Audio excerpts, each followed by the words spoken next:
Hi, and welcome to the Vet Story Podcast, home to the most outrageous stories told in vet med. It's raw, it's unfiltered, unscripted, unedited, just raw, off-the-cuff stories. I'm your host, Joe Chickerillo, and if you're in the vet med space in any capacity, and you have a story like this, I want to hear it. So get ready to have a laugh, eyes on the road if you're driving, or close the doors to your office. Sit back and enjoy the show. All right, and we are back with another episode of the Vet Story Podcast. I'm here with a very good friend, Joe Chickerillo. Joe, how you doing? Doing fantastic, man. How are you? Good. Joe is from ChckVet. I like to hang shit on Joe a lot. I call him or refer to him as the younger, taller version of Joe Pesci. Hopefully just as charismatic. Just as charismatic, yes. You are a funny bastard. Joe, as you know, and for everybody else who's listening here, I am not a very conventional podcaster. I swear, so feel free to let yourself loose.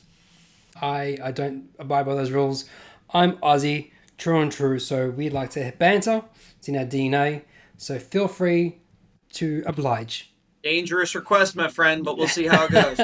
I know that you're actually representing ChckVet today, so I'm not too sure how it's going to fly. Nice. Joe, tell us a little bit about yourself. Tell us about ChckVet. Tell us all the good things. So my name's Joe Chickerillo. I am born and raised on the south side of Chicago. I like long walks on the beach with Aussie friends. What else? Let's see. I got into the veterinary space about 2 years ago. My background's actually mostly in human dentistry, funny enough. I've been in dentistry for close to 15 years, back-to-back startup companies, all of them successful, all of them focused on scalability, automation, and efficiency. The first one of those that was probably the most famous and successful was called LocalMed, which is hilarious because it was not local, nor was it medical. But what we built in the in the dental space was an online booking tool. And up until that point, it had not existed at all in the dentistry space. People were terrified of it. It was an absolute no-brainer because it saved a ton of time. It brought in new revenue. It helped with conversion and trackability and all that type of stuff, but people were terrified of it. So it was a bit of a struggle, but we brought that to market in early 2016 with about 30 kind of paying providers on the platform. By the end of 2019, we had a little over 9,000, and we actually merged with another company that does all the practice analytics. All these things are tied directly in with the practice management software. So now we could look at the analytics and go, okay, what's some low-hanging fruit? Who do we want to get scheduled now that we have the scheduling tool? People that have been diagnosed with a need for a particular procedure that haven't actually gotten it booked, or people we haven't seen in a year or so, right? So it was this really cool kind of two-way system, but what we were missing was then the third component, which is the communications piece, to be able to get that online booking tool into the hands of the people that we wanted to actually schedule. So we bought another company that did that and had this really cool symbiotic system, but it was really kind of three systems still daisy chained together. Now, as of right now, today, that is the single most widely used third-party like client interaction tool in the dental space. But fast forward to a couple of years ago, and a couple of guys that were part of the original team that built that tool in the dental space hooked up with these guys in the vet space that were from basically mutual connections from the same alma mater, LSU. And somebody was like, hey, you guys are kind of doing something. We know this other guy that kind of did this. So basically jumped on board to help build the same type of a tool in the veterinary space, but all under one roof. So that's what ChckVet is. It's a 5-in-1 platform directly integrated with all of the major veterinary PIMs. Basically rolls 5 solutions under one roof. So it's the first and only fully automated online booking. Sorry, I gotta analytics. Say roof again. Under one roof? One more time. You putting them all 5 different things under one roof? What are we talking about? Sorry, the accident. What do you say? Roof? Like a dog? It's a roof. It's a roof. It's a roof. I don't know. Sorry. Continue. So 5 things under one roof. Under one roof. Yes, one roof. It's 5 things. Basically, it's online booking, practice analytics, two-way communications, reviews management, and a client portal. And the portal's got an app. The online booking's got deposits. The two-way communications is marketing. It's texting. It's reminders. It's reviews. It's all. I mean, it's all this stuff under one roof. But essentially, that's what the platform is. So, been really fun bringing it to market in the vet space, and we're having it's like literally it's the same exact thing we were doing before, but like with animal people. So it's so much more fun to me. Yeah, no, we're a lot more fun. We're a lot more fun. So now that you're in the space, what what's been the experience or the feedback that people have given you so far? Well, first of all, it's all been positive. Now, of course, I'm biased. I'll highlight the positive stuff, but honestly, it's all been positive. We offer a 90-day money back guarantee for anybody that signs up with us, right? And one of my favorite things to brag about is we have never ever had to use it. So that's first and foremost. But the feedback that we get tends to vary depending on the practice and what they're looking for, what they're already using, what their goals are, and what they're trying to accomplish, right? So you get, like, for instance, an independent practice, like one doctor or a couple of doctors at one office. And a lot of times they're just looking to save money. They're using multiple other systems and they're trying to just consolidate and get the same type of functionality, but saving several $100s a month. So they can roll like 2 to 4 other solutions under one roof for us. Another practice might be like, let's say 3 to 10 offices, right? And they're kind of more focused on the growth and the scalability and the automation and the efficiency and looking for things that they don't have right now. And a lot of them, the vast majority of practices, don't have an online booking tool. If they do, it is not 100% fully automatic. Ours is a true set it and forget it tool. It's reading the schedule in real time. It's accounting for all of the scheduling rules, meaning like, things that you put into the system, like different blackouts in different days, allotting for extra time for one doctor versus another because the first one's really chatty, So the it's second fully one's not. customizable, as I'm hearing you say. You can set your own rules. Exactly, 100%. And then it'll even read the stuff that's in the, like, some systems have something called landing guides that, like, you can only put certain types of appointments on certain days, right? So all that stuff is being read, and it'll actually create the new client record and attach the appointment to it, right? So they're looking for an online booking tool to save them time and provide a better client experience. And then, the feedback that they get, you usually give us, is like, wow, we've had so much more such an increase in new client bookings, or it's saving our front desk so much time. A lot of times the front desk people are the most afraid of that type of a new technology, and then immediately once it's turned on, 100% true, they are always the biggest advocates as soon as it's live. And then you get kind of the third segment, I would say, of vet practices, which is more of the larger groups, let's say between 50 and a couple hundred. And they're usually looking for kind of a different sort of an angle to it. One of the things that they tend to like is that we can do fully custom reporting across any number of practices with any number of different PIMs that we integrate with, and actually normalize the data reporting across all of them. So it seems to be that there's, in my experience, talking to different groups over the last 2 years, it seems to be this ubiquitous goal where everybody's trying to figure out how to normalize the data reporting across, let's say, 50 offices that have 8 different practice management systems. And we can do that not only to give them kind of their own benchmarking data and actual visibility into what it is that they're looking for, but a lot of times they're looking to, a lot of groups, one of the biggest challenges when they buy other practices is that they have to now consolidate the practice management systems. And the real reason for that is not just the data reporting, but also the functionality. Well, if you have a practice on Impromed and another one that's on Shepherd, for instance, Impromed being a little bit more of an archaic system, suddenly you bake in features that brings them up to the level that the Shepherd practice has. Does that make sense? No, it does. It does. I was just about to ask you the question as well. If you integrate with all practice management software? It's not all of them. It's about the top 8. So like anybody that might be listening to this, odds are yes. And we're working on a couple of more obscure ones in the not too distant future. Probably sometime this summer we'll have some of the more newer obscure ones as well. But it hasn't been as high of a priority because there's not as much market share. So what I've just heard you say is that if you've got a large group of consolidator that has like 100 practices and they all are on different types of software, again, if they are on the top 8 of them, they'll theoretically can still use you and benchmark from each other. Can you do that? Yeah. So the way that it works is it's one dashboard where you can build out whatever kind of reporting that you want. And you can look at things like revenue, accounts receivable, appointment numbers, fill rate, show rate. And you can look at these things by provider, by operatory. You can break it out by, and basically look in one report, have, let's say, 10 offices all right next to each other, looking at the same columns of data, even though the practices are all using different practice you can management. compare them against each other. Exactly. And most practices that we work with that are group practices, like we work with several that are in that kind of like 10 to 50 range. And a lot of times what they're trying to do is figure out where are the opportunities, the easy wins to bring up the kind of lower performing practices up to the level or the standard that they're trying to be producing at. You know what I mean? So that gives them the visibility to make those type of decisions. And then again, when you get to like the independent, the one-off kind of offices that have 1 or 2 or 3 doctors, it's usually things that they don't even know they should be looking for because they don't have anybody at the practice that's in charge of kind of that operational efficiency Yeah. component of the business itself, right? So we're able to show them some data that they usually don't even know that they should be looking for, let alone know how to get to it. As an example, they've got 3 doctors. One of them is consistently producing way more or way lower, right? So you can go, okay, what are they doing? And look at the production numbers, look at the fill rate, give the front desk the ability to do things like look at a list of forward booking pay, like people that haven't booked their appointment in close to a year, and here's all their contact info, what they came in for, and it's really easy wins to help a practice perform better out the gate. You know No, what I mean? I understand that, and I love that you can actually go as granular as you say.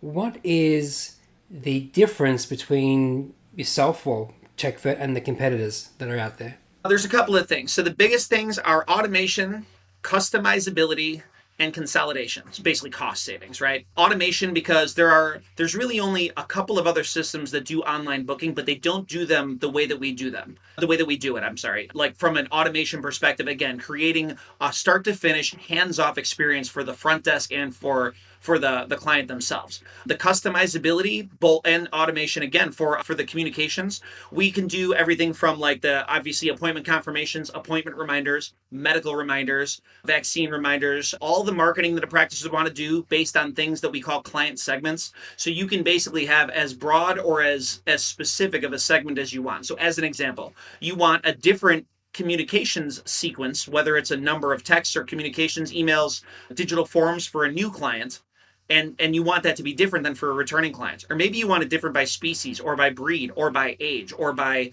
time of year or who they're booking with. You can set any number of parameters. So a very broad one would be, again, I'm from Chicago, right? So maybe you have a snow day and you want to text everybody that's supposed to be coming in today and say, hey, sorry guys, like we're snowed in, this blizzard, whatever, like, we will have to reschedule you.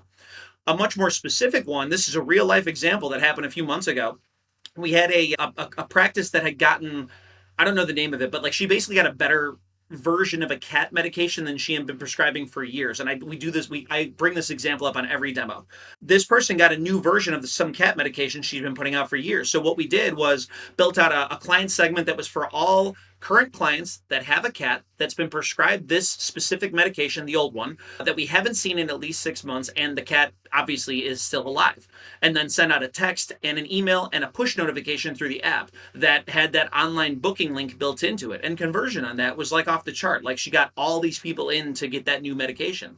So it does things like having the online booking natively built into the reminders. It's more customizable in the sense of being able to build out any type of cadence that you want, being able to tie in the digital forms to it, being able to tie in the marketing component, being able to track where all those things are coming from. You can track your reminder compliance. If you do marketing, we can tie it to Google Ads and do ROAS tracking. We can put together all these different components under what we call a campaign in our dashboard. And you can actually track, like, okay, let's say we have one initiative that's like, I don't know, buy one, it's flea and tick season, right? Buy one, get one flea and tick like treatment. So you can put out like a text, an email, a push notification, an ad, and a social media post. Now, all 5 of those things are tracked independently, and we can see what you get from those, both appointment-wise and production-wise. But you can roll them all together under one campaign and actually click one button to see everything that you've gotten out of this campaign, the number of appointments, all the data about them, what wound up being produced, what came from that afterwards. So again, that's kind of that second piece, is the automation and the customizability. The third piece that really sets us apart from anybody else is just the fact that we do it all under one entity. How about that? So practices that are using, multiple Yeah. systems, something for communications, another one for reminders, another one for reviews, another one for online booking, and another one for analytics. You can roll all that together and save hundreds of dollars a month. Got it. Got it. Now, you said something in there, and I thought maybe not everyone understands what this word means. Talk to us about what the word segment means. So a client segment is basically any segment of your clientele that you want to reach out to. So a segment could be all new clients, or it could be all clients, just everybody that's in your system. Another segment could be, using my example before, everybody who's got a cat who's been prescribed this particular medication who we haven't seen in a certain amount of time. So you can build out as many segments as you want, and that's how we create the communications cadences based around that. So it's as customizable as you could think of. You could have it where, like some systems, it's like, okay, you can only set in 3 reminders and that's the default. You just have 3 and that's all. Ours, you can put in where it's a text message followed by a push notification. If they don't respond to that, then it's another text. And then if they don't get that, then it's an email and another text or whatever. I mean, like, so, but you base that off of the segment that is all the criteria that you want to reach out to this particular portion of your clientele. So whether it's by breed or by age or by species or length of time since they've been in or the types of appointments that they've been in for before or the medication, it's anything like that. It's all the criteria that you would want to build something around. Does that No, make it sense? does. It does.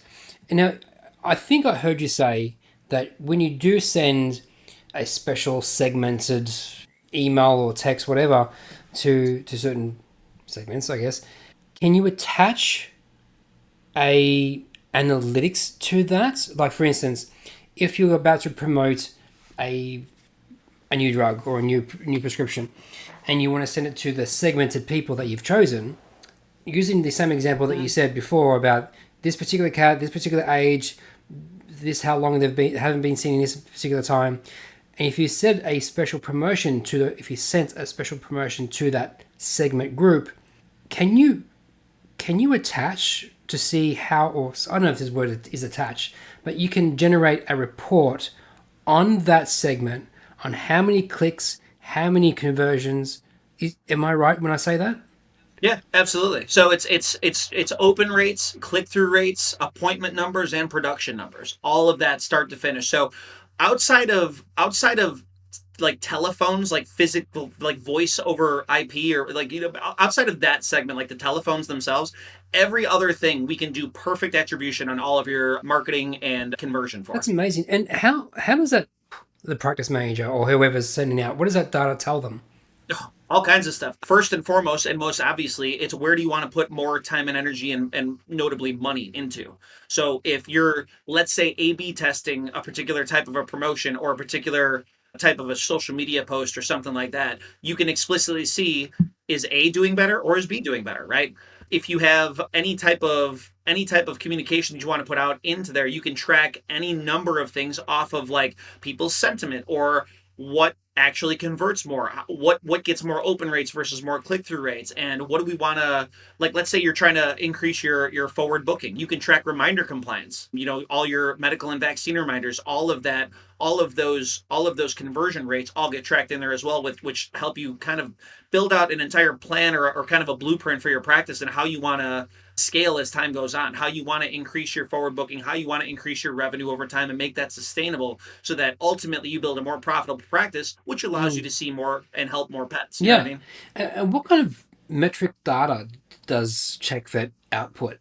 Well, we've got two different modules in our dashboard. One of them is called the Daily Huddle. The other is really the practice reporting kind of at large. The Daily Huddle is really cool, kind of actionable day-to-day things that the front desk can use, the CSRs.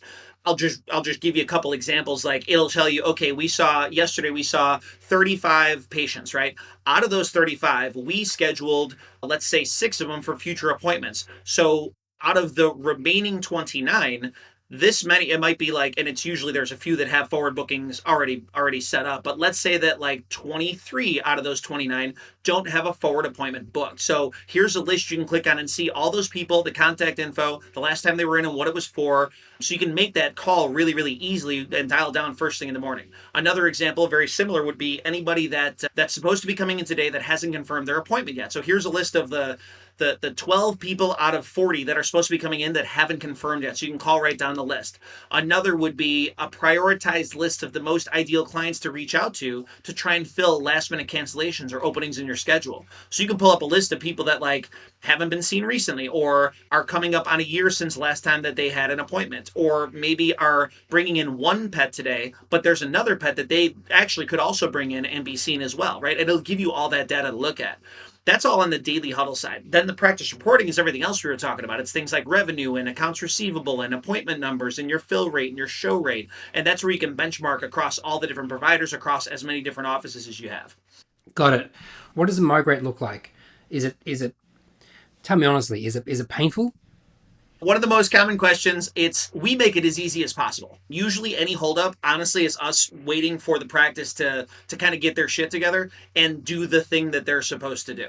But generally speaking, an onboarding is very easy. We do 2 phone calls that are about 45 minutes apiece, and there's about 48 hours in between to allow our system to sync with theirs. If they're using any third parties that we're replacing, like another client communications tool, another online booking tool, typically we'll just migrate all those same rules and settings. Now ours tend to be more customizable, again, so they can do whatever they want with it, and expand upon what they already have. But generally speaking, just to get them started, we just sort of replicate everything one for one for them. So in a perfect world, we get everybody up and running in just a matter of days.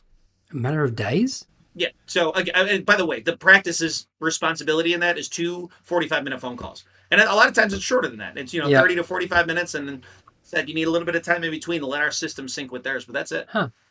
And I guess time is dependent on the practice, I guess, how much customization they want to be doing, how, I'm not too sure if the word is, how much they want to change. Because now that you've got you have a lot of new tools that they probably haven't seen or heard of and didn't know that can be done. And they're going to be like a little kid playing with the new toy and going through all of this stuff that they're going to be looking at. So Well, and okay, so I think I see what you're getting at. The other piece of this then is kind of like not just I was thinking of the install, the onboarding. Then after that is like, okay, what type of training do they need, right? The nice thing about this is everything is super point and click. It's very easy to sort of know what to do, and the majority of it is actually automated to begin with. So the online booking, 100% set it and forget it. Now you can test it out before you go live. People are always afraid of it, but once you see how it works and it's actually writing it in for you, you'll never go back to not having it, right? But that's 100% automated. So you set it up one time, you never have to touch it. The reviews are automated. You never have to touch those again. The client portal and the app, that's all automated. You never have to touch it. The client communications, any of those confirmations, reminders, all those custom cadences that we set up, all of that's automated, so you never have to touch it. The only things that a practice really needs to know how to do are like to get in and see the reporting, the daily huddle, if they want to send like a one-off, like a text, like they want to text somebody proactively or send out a communication, build out like a marketing type communication or segment, all that type of stuff. You have to kind of know where to go. But honestly, like if you look at the daily huddle, there's like a big button that says yesterday. There's another one that says today. There's another one that says tomorrow. So if you want to look at yesterday, you click yesterday. You want to look at tomorrow, you click tomorrow. It's all built like that. You just point and click. It's a very, very clean UI. It's one of the most common compliments that we get is that it's super, super easy to use. So I hear you, Joe. I hear you. But what's wrong with the system? I mean, you're telling me everything is right, but what's wrong with the system? I don't know of anything that isn't really the best in its category. There's a couple of things that we don't do. So all right, the reasons why we lose out on a competitive conversation would be. Here we go.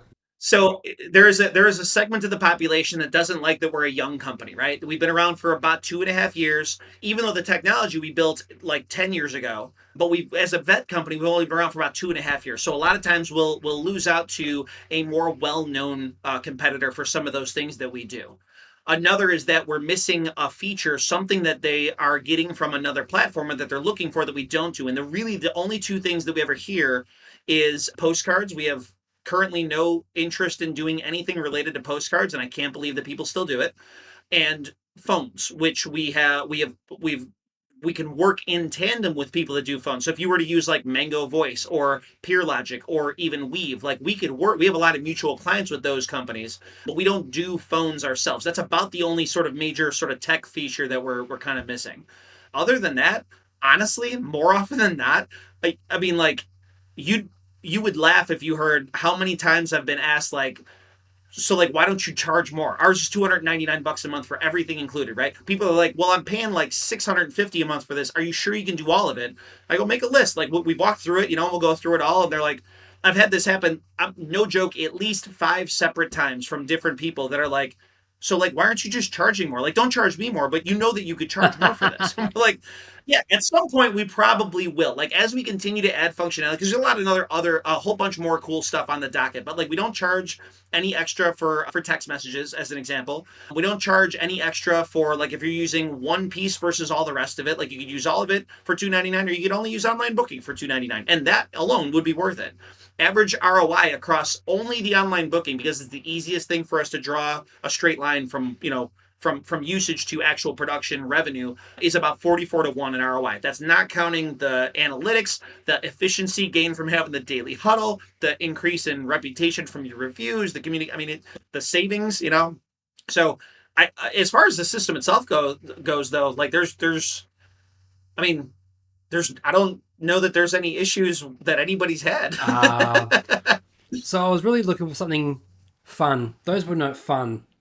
Those weren't fun. Okay, so you have to go through me for a demo, and if you don't like an extrovert, if you don't like somebody that talks a lot and is loud as hell, like, yeah, you might not appreciate that portion of it. I tend to get along with most people. Once in a while, kind of rub somebody the wrong way. I know you're not familiar with that at all, I'm sure. No. I mean, I want to keep this as PG as I possibly can, but I tend to sometimes can rub people the wrong way. So yes. There's a joke in there to be made, but I'm not going to make it. No, we are going to tiptoe around that one and leave it there. When I tell you a story, when I first came to Canada, I had to dull down a lot on both my accents because I hate repeating myself, but my banter was colourful. So when a little much for some people, little much. So when I came in as normal as I normally do, I come from hospitality background. So it was, my language was flirtatious, but everyone knew that it was just banter. That's what it was. This is banter. How are you, honey? How's things going? What can I get you, darling? God, you look beautiful today. Mate, I did that when I first came to Canada. I got my ass handed to me. It's like, you can't say that. So what do you mean? What have I said? You can't say, how are you, honey? How are you, darling? What do you mean? You can't call someone babe. I'm not your babe. I'm like, relax. This is, hey, how you doing? Like, what is happening to the world? And when I got into the vet industry, I was fortunate to have just one girl, who understood me really well. And she goes, hey, Reese, you mean super well, but this is not going to fly long term. You're going to hire the wrong person, and that person's going to be offended. And I had to really think about that, because it was like, I never understood why everyone got upset. But I go back home, and I'm still got the Canadian way about me. Like, you've changed. What happened to you? And I'm like, man, I'm going to get sued in North America, mate. So I had to change. It takes me about 10 minutes to readjust when I go back home. But oof. To adjust, yeah. So I know all about hilarious. That.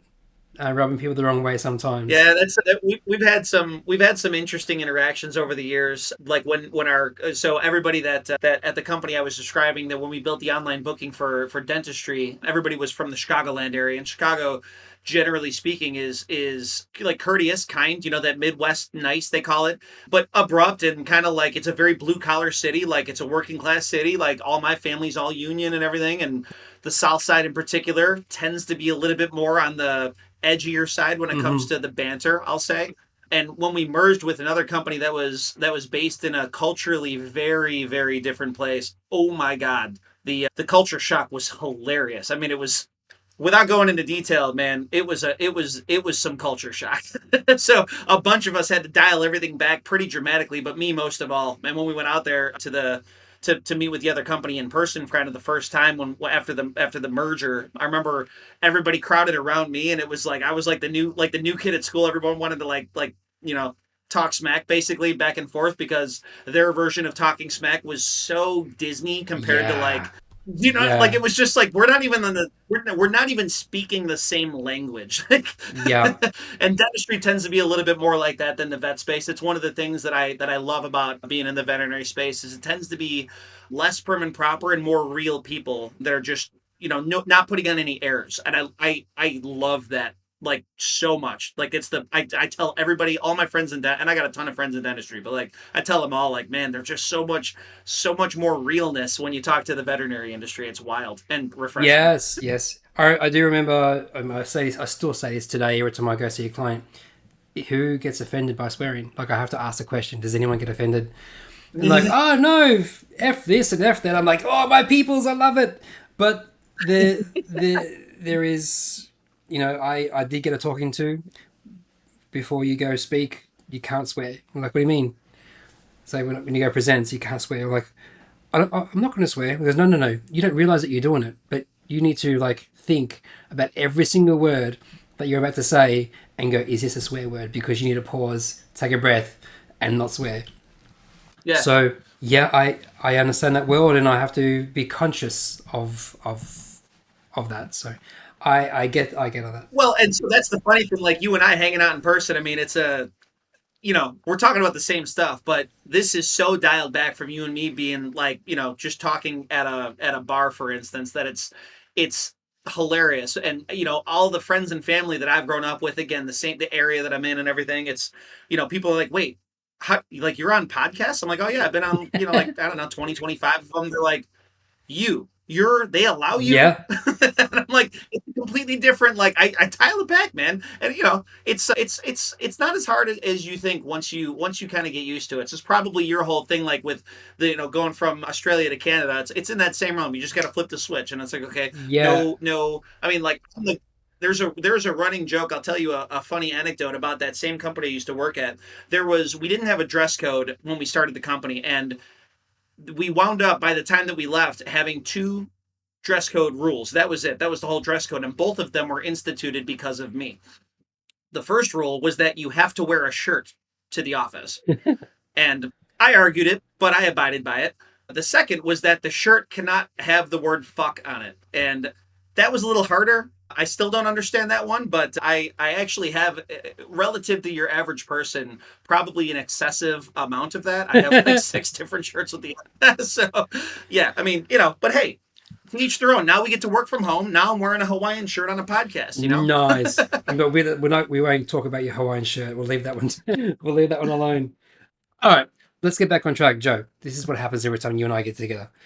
What is probably the number one takeaway that everyone should think about when we say, okay, when we look at choices?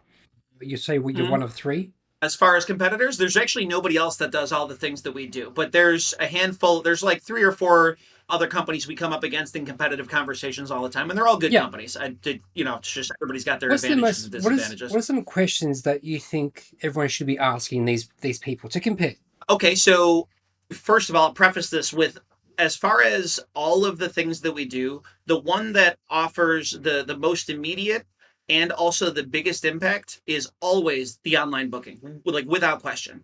So I actually, funny enough, I'm glad I mean, like I actually wrote an article. It's a short article, but I wrote an article about it's called Is Your Practice Afraid of Online Booking? And it actually has a checklist in there of whether you're talking to us or talking to any other company that does what is being referred to as online booking. A lot of people will say that, and it's really more of a request system, or it's got requirements that you have to, like, for instance, create an account before booking an appointment. So there's a huge barrier to entry, and it lowers conversion, right? So anyways, there's this whole guide of, like, here's the 12 questions you need to ask when you're looking for an online booking tool. I recommend anybody to go look at that. It's on our website, it's on LinkedIn.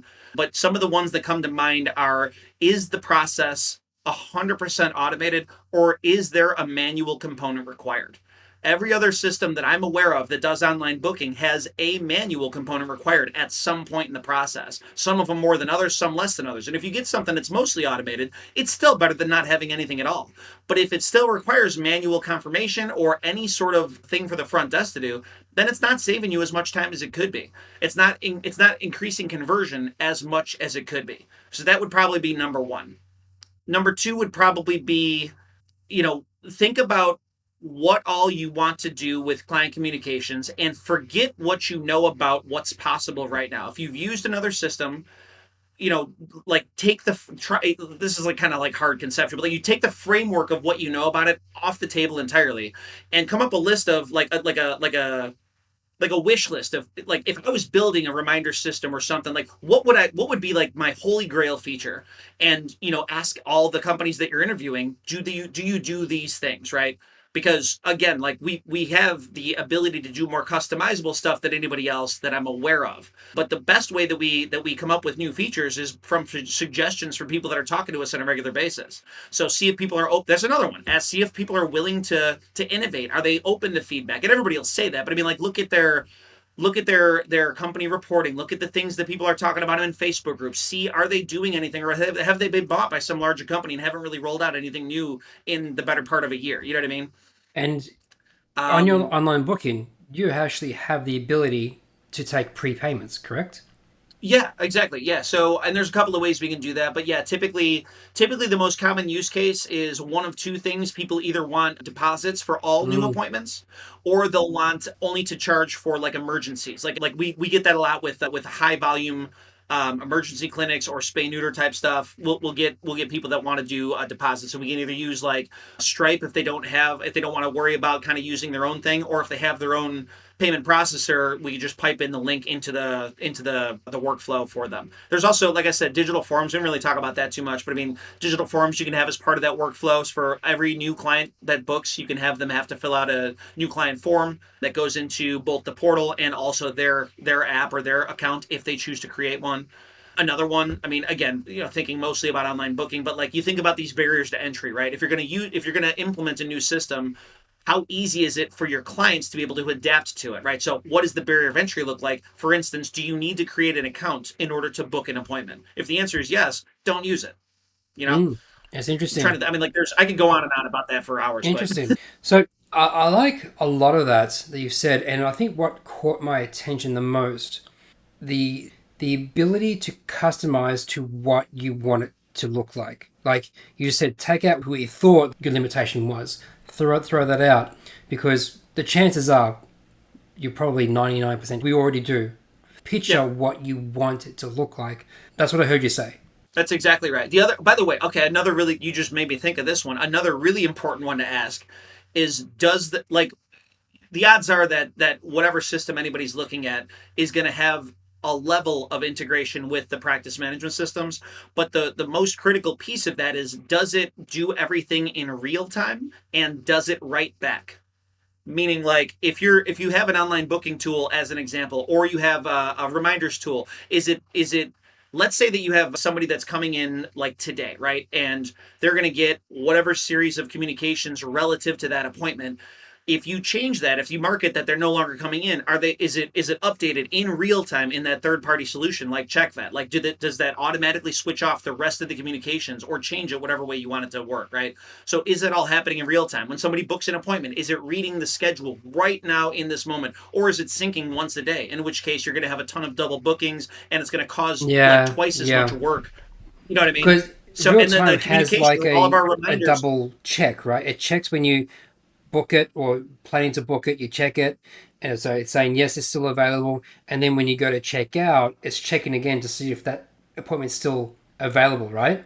It's not someone's taken Yeah, it in between exactly. that And that was time. because you run into issues. Yeah, we'd run into issues sometimes back in dentistry where the average amount of time it takes somebody to book an appointment online is like 48 seconds, right? But like, let's say that while they're doing that, the doorbell rings and they get DoorDash and they get Jimmy John's and they go eat a sandwich and like they come back 10 minutes later, and then during that 10-minute time slot, somebody else either booked online or booked over the phone, right? So there is actually, yeah, there's a fail safe at the end that makes sure that appointment time, by the time they click submit, is still available and before it writes it in. So that some practices like to double book Yeah. particular columns or they'll stagger book particular columns, but there's never an opportunity for an unwanted double Mm-hmm. booking. No, I understand. Yeah, I get that. And I like that feature. I think that's an important feature. As well as I did not know that you can put in your own payment processing link. I thought that you always had to use someone like Stripe or something like that. It depends on how the system works as to how we're able to embed it. But yeah, so as an example, a thing that we could do is make it so that, like, on for instance, using the same example, like new clients, they the appointment booking workflow for a new client might be such that they're able to book an appointment, but in reality, on the back end, it's not going to confirm the appointment, like mark it as confirmed in the system, until you've now also sent them in that follow-up, like they get, so okay, so you book an appointment online. I'm a new client, I'm looking for a wellness exam. You get a confirmation text that says, okay, Reese, your appointment has been reserved, and here's, we always charge a, let's say, a $40 deposit for new clients, so click here to make that payment, and then it's your payment processor link that's in there. And every payment processor that we've ever come across has some sort of a digital booking, like a digital payment link that you can embed. So you put that right into that confirmation text, and then you mark it confirmed, rather than having it go in as confirmed. It'll still write it in, but it's like you can set like the color code and the status and all that relative to online booking, right? So you just say that any new clients, it doesn't get marked confirmed if they haven't paid their deposit. Yeah, no, I understand that. I didn't know they can go to that level of customization. That's awesome. Again, so there are other systems that do a lot of what we do, but we've been doing it for so long, and we've just come across just so many ridiculous scenarios. So there's a funny story. There's actually 2 scenarios ever. I don't know if I ever told you this before. There's 2 scenarios ever that we couldn't handle relative to online booking, that are like, everybody goes, oh yeah, well, I know that could work for a lot of people, but not for us. We have an insert whatever crazy thing, right? And they all think that they're unique and special. And some of them are a little bit more unique than others, but really we've not really run into anything we can't handle, except for 2. One of them was a practice that, and granted, the guy's close to retiring, on every Sunday, he decides on Sunday what days of that week he's going to be open for business. Oh, it's like, okay. Yeah, right. Like we can't, sorry, that's not something we can really handle. And the other was somebody who didn't have a practice management system. They come up to us at a show. We were at a state VMA show, Missouri, if I remember correctly. And yeah, this guy comes up and he goes, yeah, I've been looking for online booking. It's something a lot of my patients or clients, have been asking for. And I think we might be ready to take that leap. An older-ish gentleman, and I'm like, yeah, all right, cool. Like, tell me more. Like, what practice management system do you use? He goes, well, I'd want to use yours. I go, well, no, like not the appointment booking. I go, what practice management system? He's like, oh, we don't really have one. And I'm like, okay, no, like what's the system that you put your appointments into? Like, where do you keep track of that? He goes, oh, that's on pen and paper. I'm like, okay. Well, he goes, but you guys do the online booking. I thought that's what you do. I'm like, well, it is, but like, we need to have a calendar that we're placing the appointments in. Like, that's the whole crux of it. We can't, what are you talking about? It was a hilarious conversation, but yeah, so that's the 2 scenarios that we could not handle. and by the way, that's a question that we get asked all the time is, are you guys, you like, people will suggest, again, just as many times as people asking about like, why are you charging so little? We get asked all the time, like, are you going to create a practice? But like, why don't you create a practice management system? We're like, we don't want that responsibility. The cost and the process of turning from one system into another is horrible. It's daunting. It's terrible. It's the most foundational piece of a practice that you can have. And it comes with its own, set of issues and client service things and support that we have no interest in ever managing. We just make the best tool to sit right on top of it. I describe it, you're more of a bike guy, but I mean, like, I describe it, I always use car terms for analogies. I describe it as like, we can work with these 8 engines, right? But we're the turbo or the supercharger that sits on top of it. It makes everything run better, faster, more efficiently. But like it bolts onto what you already have and just makes all that run better. Got it. No, I understand that. Joe, it's always a pleasure to have you on. I love chatting to you. I think that's your personality and I guess same as mine. I love speaking to people like yourself. Personalities jive, but the effect that you'll have on this industry is going to leave a long and lasting smile, I am sure. I appreciate that. I think so as well. We'll put all the links in the show notes so people can come and see you. But yeah, I thank you very much. Anybody that, if you want to hear any more, if you want to learn more, if you want a quick demo, our demo takes 8 minutes. You can go to ChckVet.com. There's no E, the first one at least. So it's ChckVet, ChckVet. Also, in case anybody, I don't know when this is going to air. I know it's sometime in May, but we'll throw a promo out there. Anybody that hears this podcast and reaches out and does a demo before the end of May, we'll give you, let's do like 75% off of the setup fee. That's, yeah, well, because you know how the industry, all the shows and everything slows down, so we'll do a strong promo. No, okay, well, you heard it here first, then you got to say you heard it from the Vet Story podcast, from the gorgeous guy called Reese, and the less gorgeous but equally charismatic individual known as Joe. Joe Pesci, that's right.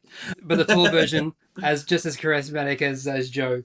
But tell them that you heard it from Vet Story to get that discount. Joe, that's pretty generous of you, buddy. Didn't know you were that generous. I literally just came up with that on the spot. So I'll have to justify it to the team, but again, like we you know how everything kind of slows down. So like that'll I don't mind doing that. Nice. That'll work. Done. Fantastic. Thank you so much again, Joe. Joe, really appreciate you coming on. Thanks, man. Appreciate you having me. Hope to do it again soon. Thanks, mate. Take care. And thanks for joining us today. That's all we have time for. Don't forget to like and subscribe. If you have a story that you would love to share and want to come on the show, drop me an email, reese@ivmsolutions.org. This podcast was brought to you by IVMS, Innovative Veterinary Management Solutions. If you are tired of being a business operator and want to be a business owner, then give me a call. If you've heard of systems like Traction, EOS, Lean, 4DX, and other similar systems, they're all great systems, but none are vet specific. I have taken the best of every system, rebuilt them using our industry KPI standards and your practice core metrics, because every practice is different. I will bring your vision to life. Get your team bought in and aligned to your long-term goals. I will systemize your practice so you can have more time doing what you love to do. Stop having people rely on you.